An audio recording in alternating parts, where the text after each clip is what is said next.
ஒரு பெரிய கப்பல்லையோ இல்ல ஒரு பவர் பிளான்ட்லயோ இருக்கிற ஒரு ராட்சச இன்ஜின எப்படி ஸ்டார்ட் பண்றாங்கன்னு எப்பவாவது யோசிச்சு பார்த்திருக்கீங்களா? அது சும்மா கார் சாவி திருகிற மாதிரி ஈஸியான வேலை கிடையாது. வாங்க, அந்த இன்ட்ரெஸ்டிங்கான ப்ராசஸ பத்தி இப்ப விரிவா பார்க்கலாம். நாம இப்போ பார்க்க போறது இந்த ஆக்சிலரி என்ஜின், அதாவது துணை இயந்திரத்தை பத்தி தான். இது ஒரு மெயின் என்ஜினுக்கு சப்போர்ட்டா வேலை செய்யும். இதுதான் பெரிய பெரிய சிஸ்டம்ஸுக்கு பவர் கொடுக்கிற ஒரு இதயம் மாதிரி. இது நின்னுடுச்சுன்னா மொத்த சிஸ்டமும் நின்னுடும். அதனால இதை ஸ்டார்ட் பண்றது ரொம்ப ரொம்ப முக்கியமான கவனமான ஒரு வேலை. இந்த முழு ப்ராசஸையும் நம்ம ஒரு 5 முக்கிய பிரிவுகளா பிரிச்சு பார்க்க போறோம். இன்ஜின்ல இருக்கிற திரவங்களை செக் பண்றதுல இருந்து பாதுகாப்பு சோதனைகள், அப்புறம் கடைசியா இன்ஜினை ஸ்டார்ட் பண்றது வரைக்கும் எல்லா ஸ்டெப்ஸையும் ஒன்னொன்னா தெளிவா பார்க்கலாம். சரி வாங்க, முதல் பகுதிக்குள்ள போகலாம். ஒரு மெஷினோட இதயத்தையே ஸ்டார்ட் பண்றதுங்கிறது சாதாரண விஷயம் இல்ல. ஒவ்வொரு ஸ்டெப்பையும் ரொம்ப சரியா ரொம்ப கவனமா செஞ்சா மட்டும்தான் இந்த பெரிய என்ஜின் எந்த பிரச்சனையும் இல்லாம பாதுகாப்பா ஓடும். இப்ப நாம பார்க்க போறது திரவ சோதனைகள், அதாவது ஃப்ளூயிட் செக்ஸ். ஒரு பைலட் ஃப்ளைட்டை டேக் ஆஃப் பண்றதுக்கு முன்னாடி எல்லாத்தையும் எப்படி செக் பண்ணுவாரோ அதே மாதிரி தான் நாமளும் இந்த என்ஜினுக்கு பண்ண போறோம். முதல் ஸ்டெப், லூப் ஆயில் அளவு செக் பண்றது. சம்ப், அதாவது இன்ஜினோட அடியில இருக்கிற ஆயில் டேங்க், அப்புறம் கவர்னர், அதாவது இன்ஜினோட வேகத்தை கண்ட்ரோல் பண்ற கருவி, அப்புறம் ராக்கர் ஆர்ம்னு எல்லா முக்கியமான பகுதிகள்லயும் ஆயில் லெவல் கரெக்டா இருக்கான்னு பாத்துக்கணும்.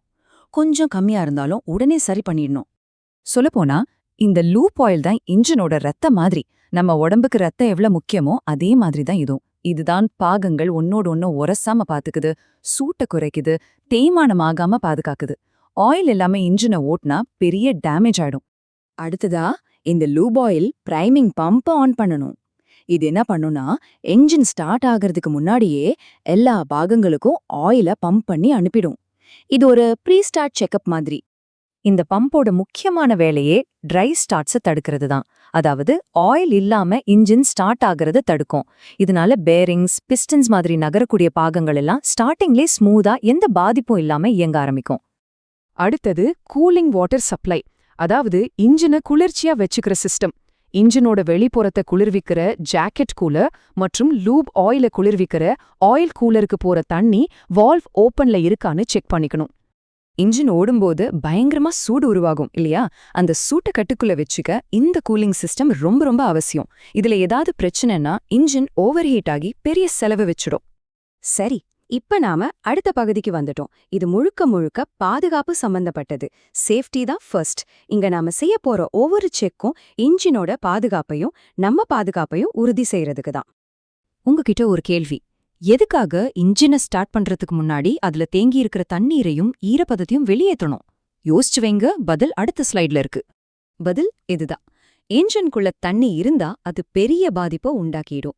அதனால ஸ்டார்ட் பண்றதுக்கு தேவையான காத்த சேமிச்சு வச்சிருக்கிற ஏர் பாட்டில்ஸ்ல இருந்தும் அந்த காத்த கொண்டு போற ஏர் ஸ்டார்டிங் லைன்ல இருந்தும் தண்ணீரையும் ஈரப்பதத்தையும் ட்ரெயின் செஞ்சும் முழுசா வெளியே தேடணும். குறிப்பா இந்த 3 இடங்களையும் ரொம்ப கவனமா செக் பண்ணணும். ஏர் பாட்டில்ஸ், ஏர் ஸ்டார்டிங் லைன்ல இருக்கிற ட்ரெயின் காக், அப்புறம் ஏர் கூலர். இந்த இடங்கள்ல தண்ணி ஒரு சொட்டு கூட இல்லாம பாத்துக்கிறது ரொம்ப முக்கியம். இது ரொம்ப ரொம்ப முக்கியமான ஒரு பாதுகாப்பு நடவடிக்கை. இன்ஜின்ல ஏதாவது மெயின்டெனன்ஸ் வேலை பார்த்தா அதுக்காக இந்த ஃப்ளைவீல் டர்னிங் பாரை யூஸ் பண்ணுவாங்க. ஸ்டார்ட் பண்றதுக்கு முன்னாடி அதை கழட்டி அதுக்குன்னு இருக்கிற இடத்துல பத்திரமா வச்சிடணும். ஒருவேளை நீங்க இந்த டர்னிங் பாரை எடுக்க மறந்துட்டா என்ன ஆகும் தெரியுமா? இன்ஜின் ஸ்டார்ட்டே ஆகாது. ஏன்னா அதுல ஒரு சேஃப்டி இன்டர்லாக் சிஸ்டம் இருக்கு. அது அந்த பார் அங்க இருக்கிறத சென்ஸ் பண்ணி இன்ஜின் ஸ்டார்ட் ஆகிறத தடுத்துடும். இது ஒரு சூப்பரான சேஃப்டி ஃபீச்சர் இல்லையா? ஓகே, இப்ப நாம கடைசி கட்ட தயார் நிலைக்கு வந்துட்டோம். இன்ஜினை ஸ்டார்ட் பண்றதுக்கு முன்னாடி செய்ய வேண்டிய ஃபைனல் செக்கப்ஸ் இது. இது ரொம்ப சிம்பிளான ஸ்டெப் தான். இதுக்கு முன்னாடி இன்ஜின்ல ஏதாவது அலாரம் அடிச்சிருந்தாலோ இல்ல பாதுகாப்பு காரணத்துக்காக இன்ஜின் ட்ரிப் ஆகியிருந்தாலோ அதையெல்லாம் ரீசெட் பண்ணிடணும். அப்போதான் ஃப்ரெஷ்ஷா ஸ்டார்ட் பண்ண முடியும். அடுத்தது ப்ளோ த்ரூ. இது ஒரு வகையான ஃபைனல் கிளீனிங் வேலை மாதிரி. அழுத்தப்பட்ட தாத்த, அதாவது கம்ப்ரெஸ்ட் ஏரை பயன்படுத்தி இன்ஜினோட உள்பகுதிகளை சுத்தப்படுத்துறது தான் இது. இந்த ப்ராசஸ் ரொம்ப சிம்பிள். ஃபர்ஸ்ட் எல்லா சிலிண்டர்லயும் இருக்கிற இண்டிகேட்டர் காக்ஸை திறக்கணும். அப்புறம் கம்ப்ரெஸ்ட் ஏர் கொடுத்து இன்ஜினை சில தடவை சுத்தணும். இதனால உள்ள ஏதாவது குப்பை, தண்ணி இருந்தா வெளியே வந்துடும். எல்லாம் முடிஞ்சதும் எல்லா இண்டிகேட்டர் காக்ஸையும் மறுபடியும் மூடிடணும். இப்போ நாம எல்லாரும் ஆவலா காத்துக்கிட்டு இருந்த அந்த தருணம் வந்தாச்சு. எல்லா சோதனைகளும் முடிஞ்சது. இப்ப அந்த பிரம்மாண்டமான இன்ஜினை ஸ்டார்ட் பண்ண போறோம். கடைசியா பண்ண போற இந்த 3 ஸ்டெப்பும் ரொம்ப வேகமா படபடன்னு நடக்கும்.